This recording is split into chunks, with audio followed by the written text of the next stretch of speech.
So let's talk about Vintage King. I never heard of the company when I was selling gear. And the first time I came across them is I sold a Fairchild compressor. And this one dealer, he said he could get one for me. And he was in Nashville. And he actually got it through Vintage King somehow. So something like a $30,000 Fairchild compressor for one of my clients. That's when I first heard their name.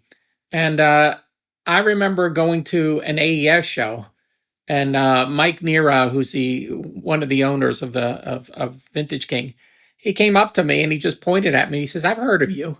He said, "I want to talk to you." And I go, "Okay, what do you want to talk about?" and he wanted to just chat about the industry and see if there was something we could do together. And the more I talked to him, the more I found out what they did, and they were selling mostly used and vintage equipment. And they did have some new lines, but not a lot of it. And I told him, do you sell Pro Tools? Do you sell any of that stuff? And he said, no. And I took him at the AES show. I took him around to all the booths, and I said, here's how you can make money. And I said, here's the Pro Tool stuff. We got to get you to be a dealer for this. And then here's, the patch bays you can sell for that. And here's like the CD recorders, and you can sell the computers, and everything is all related, and it all makes money from just selling the Pro Tools system. And he didn't know any of that stuff. And he thanked me, and we kind of kept in touch. And then I think it was in 2005, I had left Sigma, and I hadn't started my own company yet because I was kind of looking at options. And they wanted me to, what I did is I bought an airplane ticket, flew up to Detroit, and I spent about, 3-4 days at Vintage King. And their shop at that point was in the back of a big building.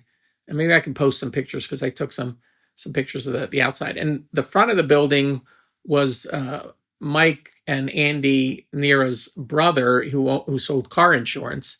And the back of it was Vintage King. And they had a bunch of racks there with a bunch of used gear, and they had a lot of techs in there, fixing things. So that was kind of their primary business. And then they had the consoles. And I went up there to kind of see what they were about, and if they were actually what they were doing, because the internet, you never know. And the one thing they wanted to know is if I was interested in buying the company. And I said, well, let's talk about that for a little bit. And the more I talked about, I found out that the majority of the business was the used gear, and Mike was doing most of the sales, and he was doing about $4 million a year, which is a pretty good number. And Andy was kind of running the company in the background, and that was their business. And I said, well, if someone bought the business, you guys leave, so what are we buying here? And he says, you're just buying inventory. So I said, no, it doesn't. This is not of interest to me. And I told him, I said, well, if you want, I'll become a partner in your company, and I'll show you how to, really expand this company to make money. And they said, well, that's kind of interesting. We need to talk to our accountants. So they came back to me about a month or so later, and they told me, well, we'd like to offer you $60,000 a year and a commission, but no partnership in that. And I said, no, thank you. I could make more money, doing something else. And I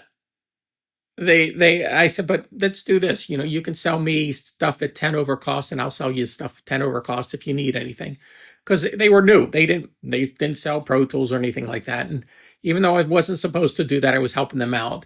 So I went out to dinner with Andy, and he kept on asking me a bunch of questions on, having employees and how to pay them and all this kind of stuff. So it was kind of new kind of questions, and it was okay. I was answering all the questions, and I was trying to be as helpful as I could with them.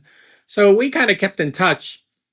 I decided to come back and just start my own company. I had it already kind of going on, and there was a few things that they needed, and I sold it to them, and I think I bought a few things from them.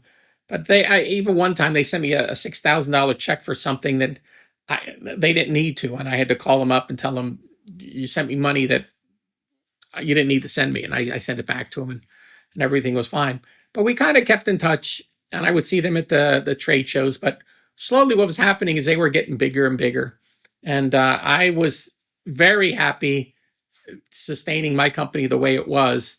And I remember having a long conversation with Mike Nera one time about how he envied what I was doing, which is kind of a one-man, two-man show and just keeping business going and not having this big, he called it a freight train with all this inventory coming in and going out. And he says, you don't understand that, if things slow down, we're in trouble and we have to keep this pace up. And I go, I'm not interested in expanding the company that big. I mean, my company that I was, doing. So, we kept in touch and we kept doing things, and slowly but surely, this whole camaraderie between dealerships that's been going on forever. Everybody kind of helps each other out and everybody stays in their territory.